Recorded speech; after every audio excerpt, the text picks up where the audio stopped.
Of course, talking about real estate, I mean, I mentioned commercial real estate. The interesting situation is what's going to happen to the residential property market. And, there you're going to see mortgage rates rise and people will not be able to afford their mortgages. And not only that, but unemployment will be increasing. I mean, this is a hell. This is absolute hell. The political imperative is that the Fed, the US Treasury, and so on, and of course their opposite numbers in other countries, can't just stand there and watch this happening. They're going to have to intervene, and intervene they will. They will do what they can to, stop all that's going to happen, and all it'll do is just undermine the currencies even further.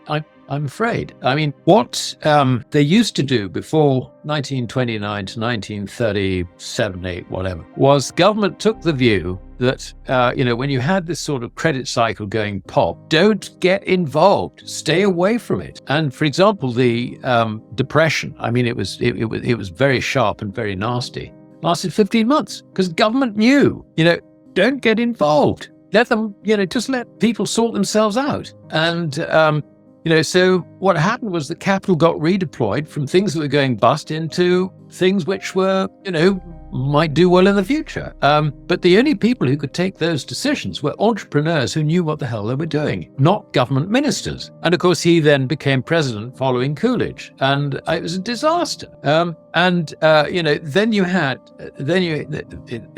had Roosevelt following him, and Roosevelt was doing exactly the same thing, sticking his nose into every bit of business, the New Deal and all the rest of it. He was just doing exactly, what Hoover had been doing before. So ever since that, you've had this government intervention. The government knows best. The government has this political imperative to make sure that nobody gets hurt, that make sure that.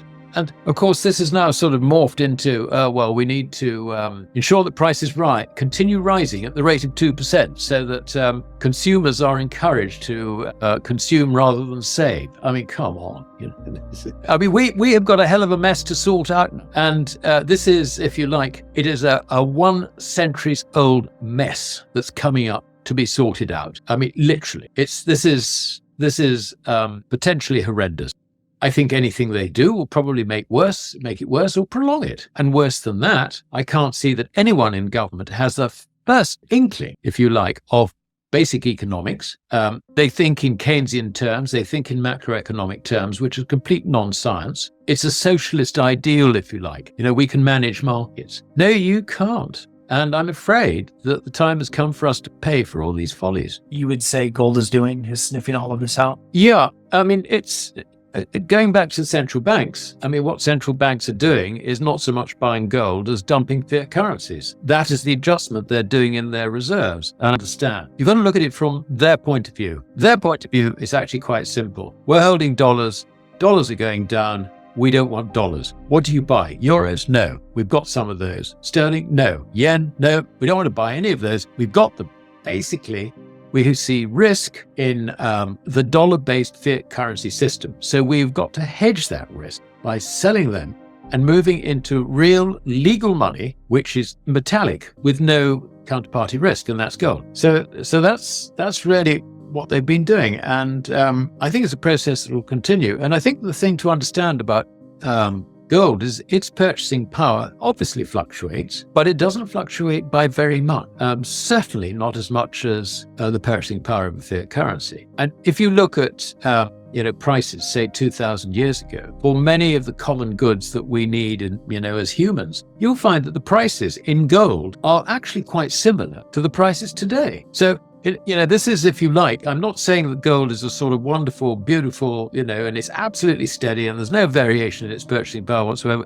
But what I'm saying is that taking everything into consideration, it maintains its purchasing power over a long period of time. And if you look at estimates of above ground gold stock and how that has been increasing, it increases at roughly the same rate as the world population. So in other words, the human users of gold, not that they use gold, so, we can come on to that in a second. The human users of gold basically find that, gold is expanding at the same. What do we do with gold? I mean, we have gold coins, maybe. We might even have bullion. But if you look at in terms of coinage, then gold coins and silver coins are not the thing that you use first to pay for goods and services. No, it's the last thing. Gresham's law basically says that the bad money drives out the good. What's happening is that you spend the credit, if you like, which even on a gold standard is based on gold. It's linked to gold. And if you're worried about the value of that credit, then you encash it for gold coin. That's the way a gold standard works. As we look ahead,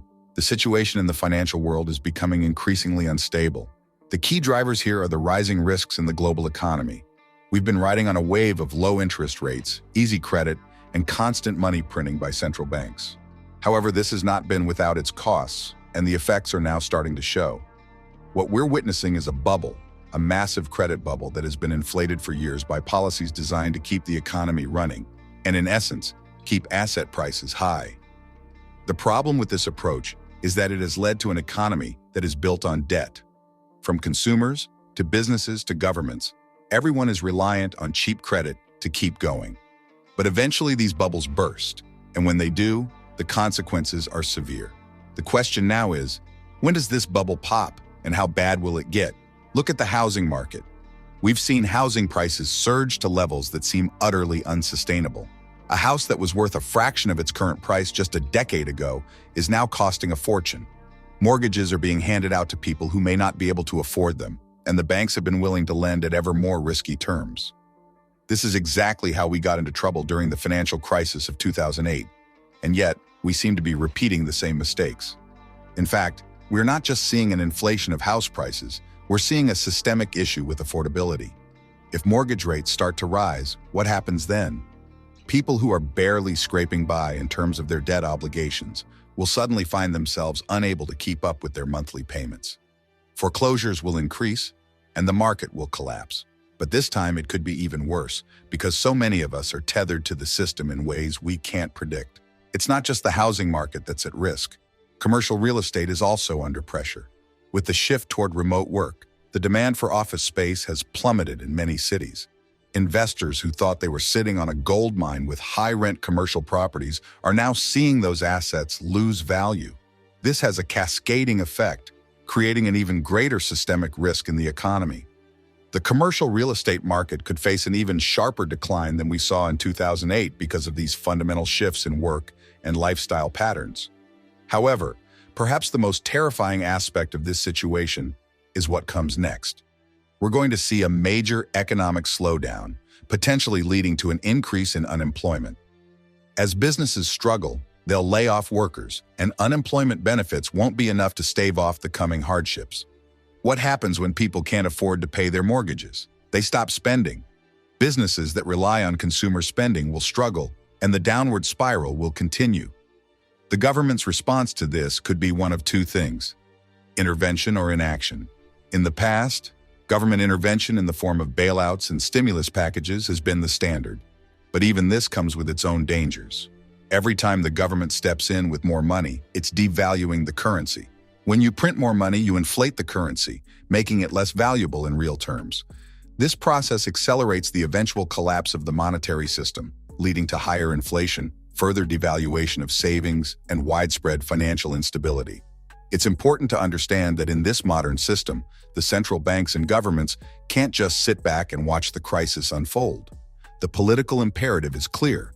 They will intervene, they will try to manage the economy, and they will do everything in their power to prevent the situation from worsening. But their efforts will ultimately fail because the problem is much deeper than they realize.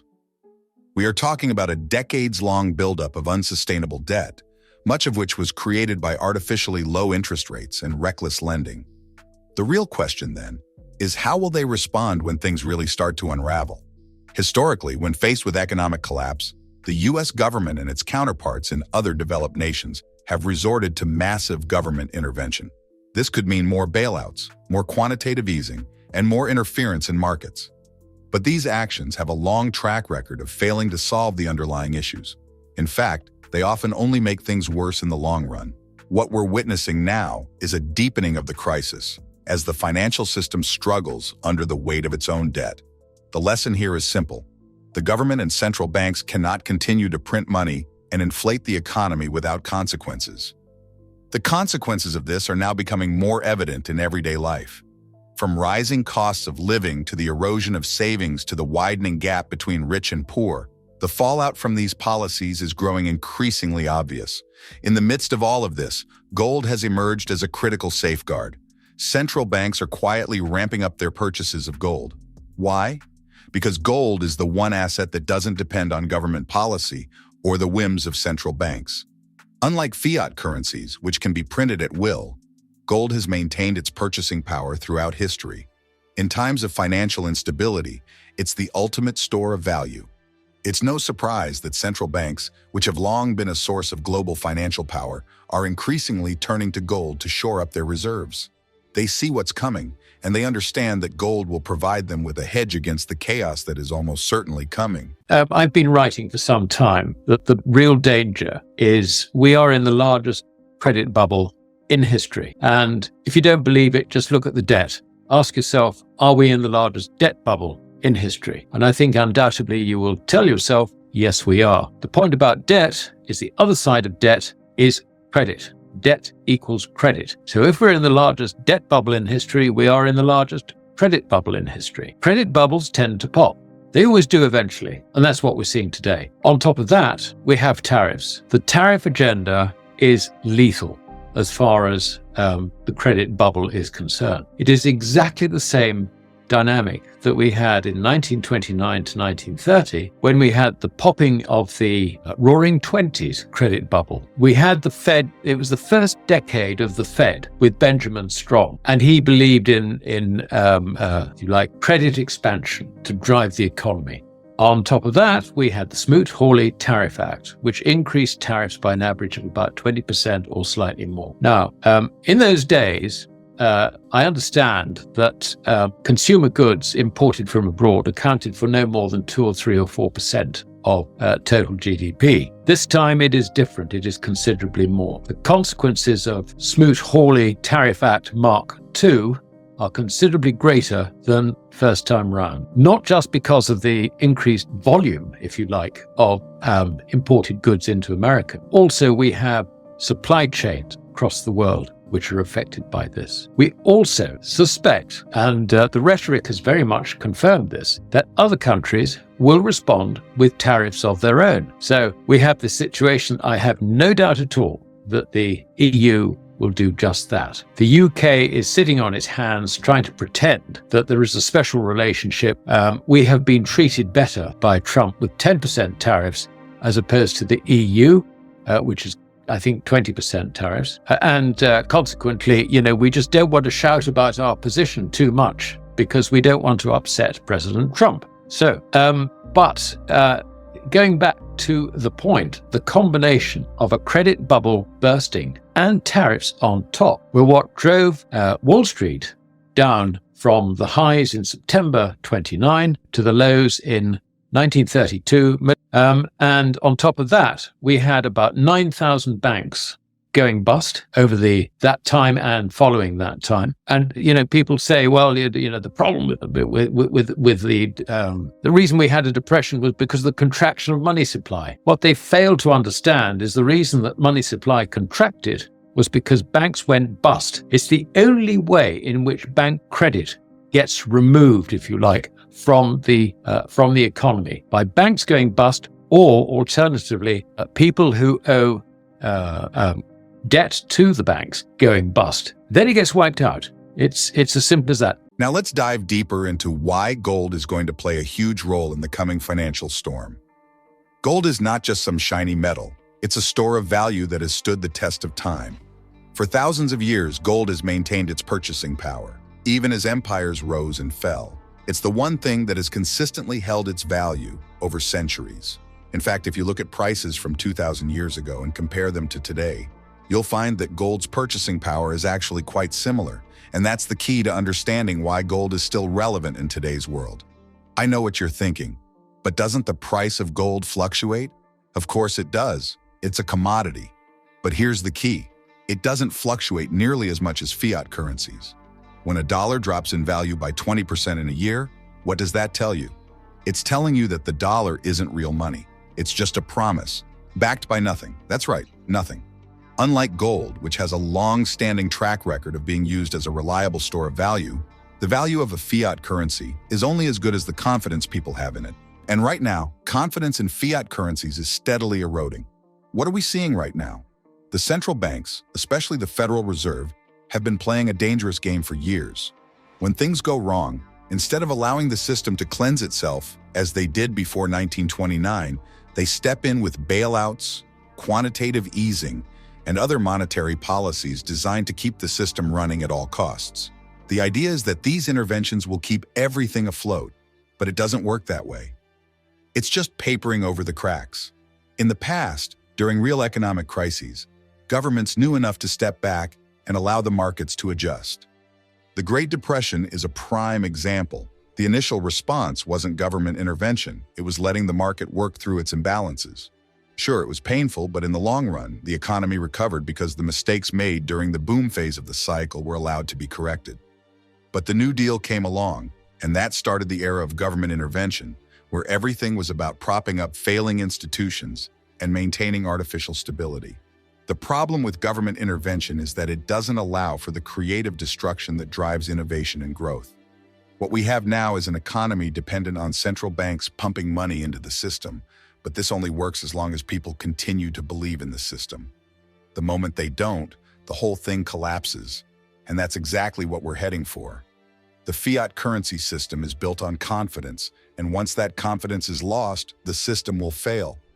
Take a look at the inflation we're seeing. Central banks have printed trillions of dollars, euros, yen, and other currencies. The result? Currency devaluation. The dollar isn't worth what it used to be. Prices are rising, but wages aren't keeping up. And the more the government prints, the more inflation will eat away at the purchasing power of the average person. So, while we might be sitting here talking about the impact on real estate or mortgages, what we're really talking about is the collapse of the currency system itself. And when that happens, the first thing people will look for is something they can trust, something that's not subject to manipulation. Gold fits that bill perfectly. But let's not kid ourselves. Gold isn't just something you can store away in a vault and forget about. If you want to protect your wealth in the long term, you need to think about how the world works today, how currency systems have evolved, and how much longer they can last under the pressure of modern economic policies. You see, when people start fleeing from fiat currencies, they're not just buying gold because it's shiny. They're doing it because gold is money and fiat currency is not. It doesn't matter if you're in the US, Europe, or Asia.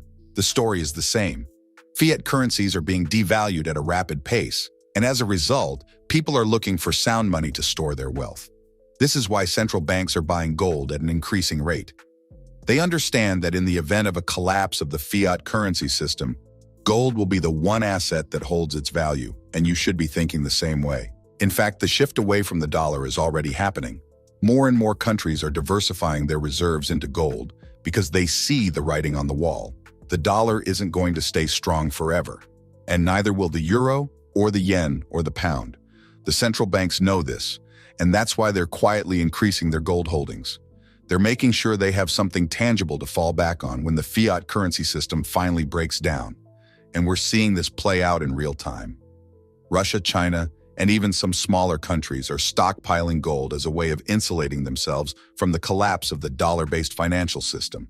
But let's get to the heart of the matter. What about you? What should you be doing? Well, the answer is simple. Buy gold. It doesn't matter whether you're a small investor or a large institution.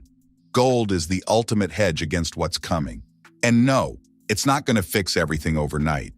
But when the storm hits, gold will be your shelter. The key to understanding why gold works as a hedge is to recognize that it's not about speculation or trying to make a quick buck. It's about preserving wealth. Gold doesn't lose its value over time, and it isn't affected by the whims of central banks. When the value of a fiat currency plummets, gold doesn't follow suit. It holds its value, and over time, it's been one of the best ways to preserve purchasing power.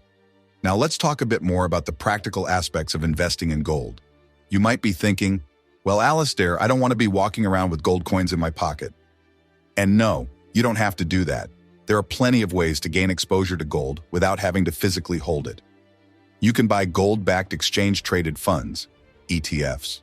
You can invest in gold mining companies, or you can even buy physical gold, coins, bars, etc.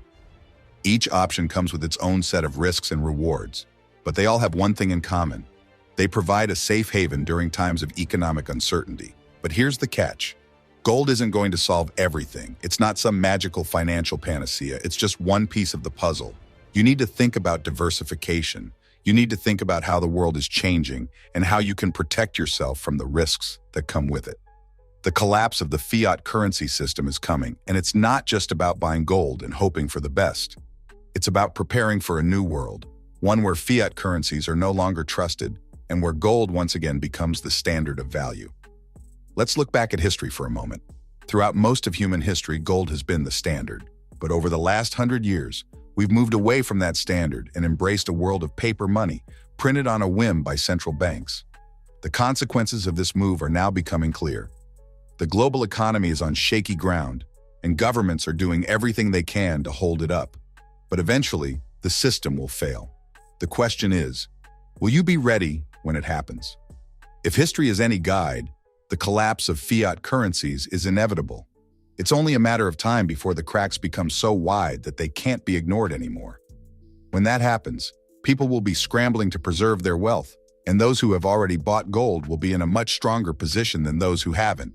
So, to wrap it up, think about where you want to be when the storm hits. Do you want to be holding worthless paper currencies, or do you want to be holding something tangible, something that has stood the test of time?